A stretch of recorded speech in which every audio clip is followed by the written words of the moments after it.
Apa detail untuk PPT-nya?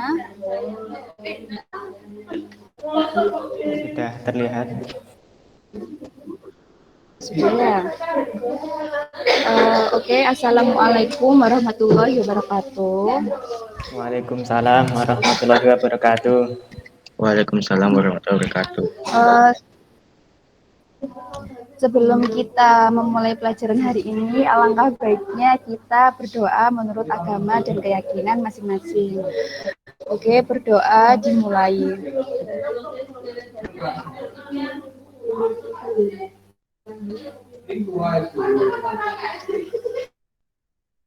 Berdoa selesai.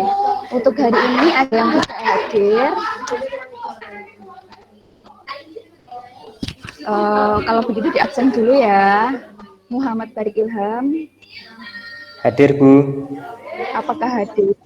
Hadir. Muhammad Reza Ilham, Hadir, Bu. hadir ya. Apakah untuk pembelajaran hari ini sudah siap? Siap, Bu. Ya, siap, Bu. Sudah siap ya. Oke, sebelumnya kita mempelajari tentang pemodelan UML, di mana untuk pemodelan UML itu sebelumnya kita telah mempelajari terkait use case dan diagram activity. Nah, di sini kita akan mempelajari lebih ke sistemnya, di mana sistem untuk penggunaan di kartu ini kita fokus pada atribut dan nama-nama kelasnya. Nah, untuk materi hari ini kita akan membahas pemodelan sistem menggunakan perangkat lunak. Di sini kelas 11 RPL kan ya? Iya, Bu. Ya, soalnya kemarin ada yang salah kelas ya. Kelas 12 masuk ke kelas 11 RPL. Nah, di sini ada quote, ada kata-kata orang yang tak pernah membuat kesalahan adalah orang yang tidak pernah berbuat apa-apa. Jadi apapun kesalahannya itu kalian harus percaya diri karena kalian itu sudah melakukan apa yang harus kalian lakukan meskipun itu salah, karena apapun kesuksesan itu berawal dari kesalahan. Nah, di sini untuk materi hari ini kita akan bahas terkait kompetensi dasarnya, kemudian tujuan materi.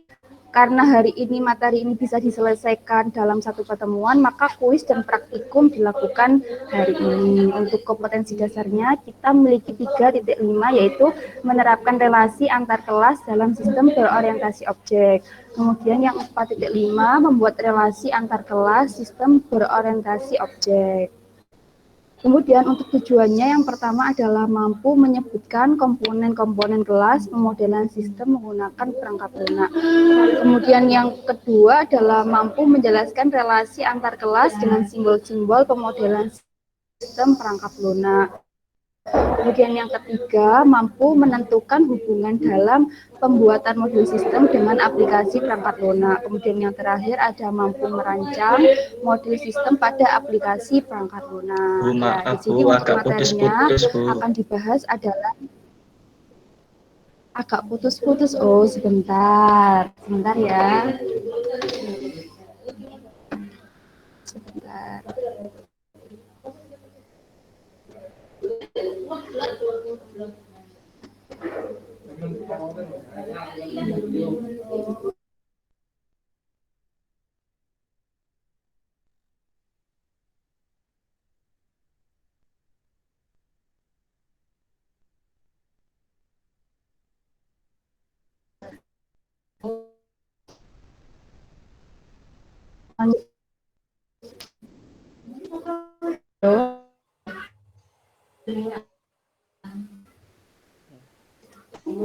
Apakah sudah Masih putus-putus.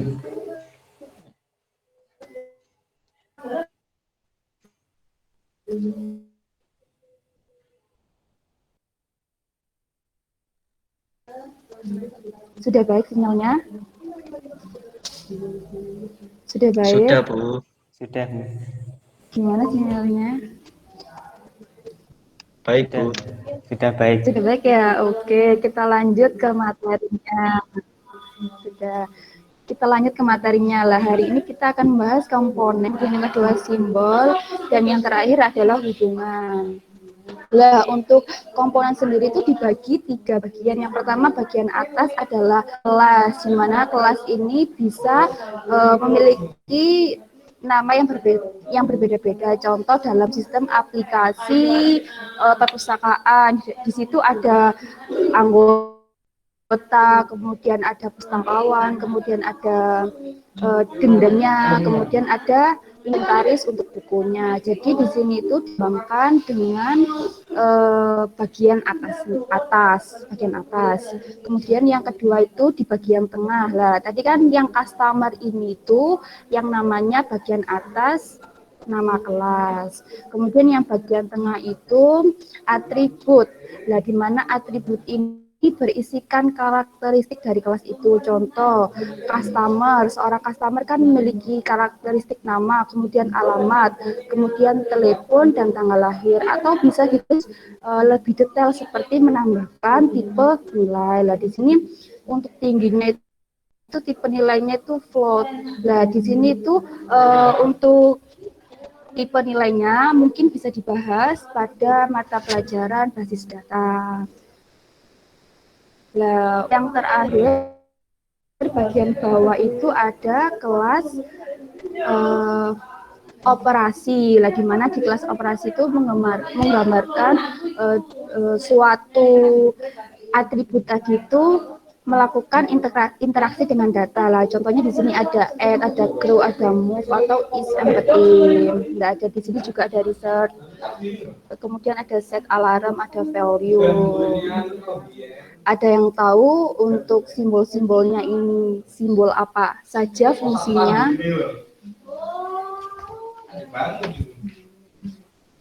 Oh, Belum tahu, gimana? Bu. Masih putus-putus? Belum tahu. Lah, tadi kan di sini kelas ya. Lah, untuk kelas sendiri itu digambarkan seperti kotak lah, seperti kotak terdiri dari 3 bagian. Tadi ada nama kelas, kemudian atribut yang berisikan karakteristik kelasnya, kemudian yang terakhir itu metode.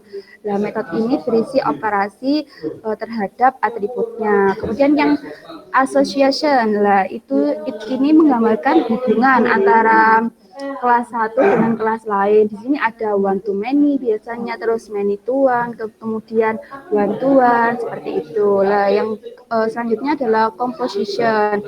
Lah, maksudnya di sini itu kelasnya tidak bisa berdiri sendiri. Kemudian yang ketiga itu ada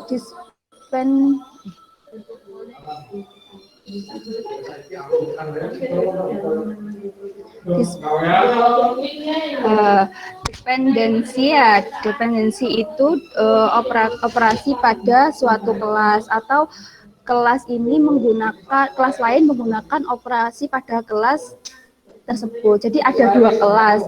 Jadi untuk satu kelas itu menggunakan operasi pada kelas lain, seperti itu. Kemudian yang ketiga itu aggregation. Lah, ini tuh mengidentifikasikan keseluruhan bagian pada relasi. Nah, contohnya bagaimana? Contohnya di sini pada hubungan. Yang pertama ada hubungan asosiasi. Nah, di sini tuh bersifat struktural. Artinya bagaimana suatu kelas digunakan di kelas yang lainnya. Nah, di sini kan ada kelas dosen dan kelas mahasiswa. Jadi atribut suatu kelas digunakan sebagai referensi di kelas lain. Jadi seorang dosen mengajar mahasiswa. Jadi mahasiswa itu menggunakan kelas dosen untuk saling berrelasi, untuk saling berhubungan, namun bersifat struktural. Kemudian yang kedua adalah hubungan agregasi, di mana hubungan itu dalam kelas yang satu merupakan bagian dari kelas yang lain. Jadi untuk mahasiswa ini sebenarnya dengan jurusan bisa berdiri sendiri, namun mereka memiliki hubungan kelas, seperti itu. Kemudian yang ketiga adalah komposisi, lah di mana itu diimplementasikan hubungan has pada kelas. Artinya kelas yang lebih kompleks tersusun atas kelas-kelas lain yang lebih sederhana. Nah, seperti mobil tersusun pada atas kelas roda. Lah, untuk mobil sendiri bisa tersusun setir kelasnya ya. Yang terakhir adalah inheritas atau pewarisan. Lah, kelas ini diciptakan oleh kelas induk, di mana di sini ada pegawai, untuk kelas turunannya itu ada dosen seperti itu. Nah, untuk kuisnya hari ini bisa diakses pada link tersebut. Saya akan tambahkan. Bentar. Bisa diakses pada link yang sudah Ibu kirimkan ke Google Classroom. Kalian bisa melakukan kuis hari ini dengan melakukan untuk edukan ini bisa diakses melalui HP atau laptop ya. Lah di sini perhatikan waktunya dan pertanyaannya seperti itu. Contohnya, kalau salah kalian akan bentar. Nah, ya seperti itu ya. Ini ada skornya juga. Mungkin bisa kalian akses. Kemudian yang untuk praktikum ada pada modul praktikum. Nah, ini ya untuk latihan praktikumnya bisa dikerjakan hari ini, bisa selesai hari ini. Kemudian untuk tes LKPD-nya juga Ibu kasihkan hari ini. Ini ya nanti diisi tugasnya. Sebelumnya ada yang ditanyakan? Bu, saya mau tanya, Bu. Oh, boleh. Yang dimaksud many to many, one to one many, one to one itu apa, Bu? Oh, yang dimaksud many to many itu contohnya banyak mahasiswa itu bisa mengambil banyak kayak mata pelajaran, mata kuliah seperti itu. Kemudian kalau one to many itu bisa seperti kayak tadi dosen mengajar mahasiswa, satu dosen mengajar mahasiswa, satu dosen mata kuliah itu sendiri mengajar banyak mahasiswa. Kemudian kalau one to one bisa diartikan sebagai contohnya itu kayak guru dengan siswa, kayak bimbel privat ya, lah seperti itu. Masih ada yang dibingungkan? Sudah, Bu. Sudah. Lah, ini kan tadi pada modul itu ada latihan praktikum. Kalian bisa lihat untuk proses-proses merangkai UML pada kelas diagram ini seperti ini dengan mengakses video yang telah Ibu share di Google Classroom. Ada yang ditanyakan lagi? Apakah sudah menginstal aplikasi UML-nya? Atau ada yang belum? Belum, Bu. Belum, segera menginstal ya. Atau nanti mungkin yang kesulitan bisa online ya. Baik, Bu. Terima Pakai kasih. apps di warnet ya. Jadi tidak perlu menginstal.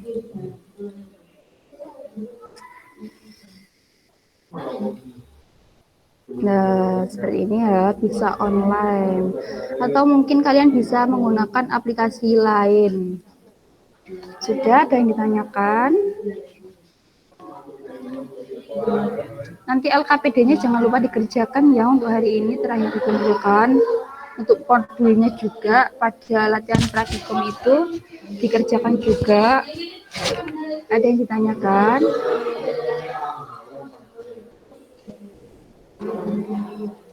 Belum? Sudah, Bu. Belum ya? Sudah. Belum. Jadi untuk kesimpulan hari ini kita mempelajari apa saja? Mempelajari tentang komponen. Kemudian ada simbolnya ya. Komponen dibagi menjadi 3 bagian. Kemudian yang kedua ada simbol-simbol. Kemudian yang terakhir ada hubungan. Jadi ada yang ditanyakan, sudah ya, untuk pertemuan hari ini. Ya, sebelum mengakhiri pertemuan hari ini, alangkah baiknya kita berdoa menurut agama dan keyakinan masing-masing. Berdoa dimulai. Berdoa selesai. Terima kasih. Jangan lupa selalu jaga kesehatan. Kemanapun kita berada harus mematuhi segala protokol kesehatan. Terima kasih dari saya. Wassalamualaikum warahmatullahi wabarakatuh. Waalaikumsalam Waalaikumsalam warahmatullahi wabarakatuh. warahmatullahi wabarakatuh.